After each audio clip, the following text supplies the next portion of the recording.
సనాతన ధర్మాన్ని గురించి పవన్ కళ్యాణ్ మాట్లాడిన తర్వాత నేను దాని మీద కామెంట్ చేసేమాట వాస్తవం. అయితే నా కొటేషన్ తీసుకొని 3 పెళ్లి అని చెప్పేసి మాట పెట్టుకొని నా మీద విమర్శిస్తున్నారు.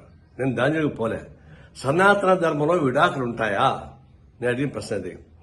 సనాతన ధర్మంలో విడాకులు లేదు. ఎందుకంటే ఒకసారి పెళ్లి చేసుకున్న తర్వాత భర్త ఎంత వేధించినా, ఎంత ఏడిపించినా, వాళ్ళు ఎంత ఏదో పనులు చేసినా అతనితోనే కాపురం చేయాలి.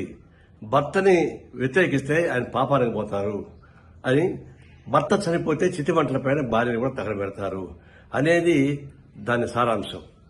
అలాంటి సారాంశం నెత్తికెక్కించుకొని పవన్ కళ్యాణ్ మాట్లాడుతున్నప్పుడు మరి విడాకులే లేనప్పుడు మరి మీరు ముగ్గురు నెత్తికి విడాకులు ఇచ్చారని చెప్పేసి ప్రశ్న నేను ముగ్గురు ఒకసారి పెళ్లి చేసుకొని చెప్పలే. విడాకులు తీసుకొని పెళ్లి చేసుకున్న మాట వాస్తవం. అది నాకు ఇప్పుడు తెలుసు. నేను దాని వరకు ఇప్పుడు పోలే. నేను ఫస్ట్ టైం అంటున్నా.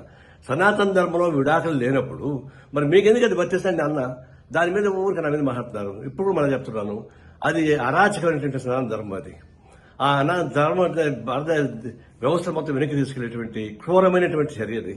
అలాంటి క్రూరమైనటువంటి ఫిలాసఫీని ప్రచారం చేయడం అనేది చాలా ఘోరమైనది. ఇప్పుడు చెప్తున్నా, సనాతన ధర్మాన్ని విమర్శించే వాళ్ళని నిన్ను అరెస్ట్ చేయని చెప్పేసి పవన్ కళ్యాణ్ చెప్తున్నాడు. నేను చెప్తున్నా, సనాతన ధర్మాన్ని సమర్థించే వాళ్ళని అరెస్ట్ చేయమని చెప్పేసి చెప్తున్నా. పవన్ కళ్యాణ్ సహాన్ని అరెస్ట్ చేయాల్సిందే.